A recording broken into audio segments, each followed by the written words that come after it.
जागतिक युद्धजन्य परिस्थितीमध्ये कोल्हापूर जिल्ह्यातील जे काही नागरिक ज्या ठिकाणी युद्धजन्य परिस्थिती अशा ठिकाणी असतील तर त्या सगळ्या लोकांना सुरक्षित पद्धतीनं आपल्याकडे जिल्ह्यामध्ये आणावं आणि त्याचबरोबर जिथं असतील तिथं सुद्धा त्यांची काळजी शासन म्हणून आम्ही सगळ्यांनी घेणं गरजेचं आहे। त्यासाठी सुद्धा त्यांच्याशी संपर्क करावा। यासाठी प्रत्येक जिल्हा अधिकारी कार्यालयामध्ये सुद्धा स्वतंत्र सेल हेल्पलाईन सुरू केली आहे। आज या ठिकाणी कोल्हापूर जिल्ह्यातल्या हेल्पलाईनचा आणि स्वतंत्र सेलचा सुद्धा आपण आढावा घेतला।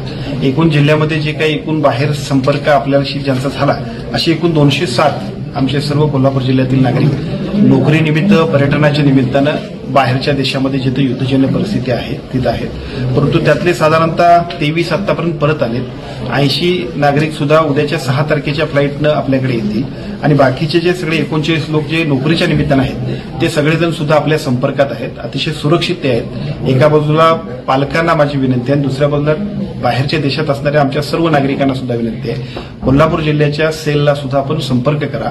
जिथं जिथं आवश्यकता वाटेल तिथं संपूर्ण सहकार्य करण्याची जबाबदारी केंद्र शासन, राज्य शासनाची आणि जिल्हा स्तरावरती सुद्धा आम्हा सर्वांची आहे। आम्ही सर्वजण त्या सगळ्यासाठी सज्ज आहोत। चॅनेलला सबस्क्राईब करा आणि परिसरातील ताज्या घडामोडी सर्वात आधी बघण्यासाठी बेल आयकॉनला क्लिक करा।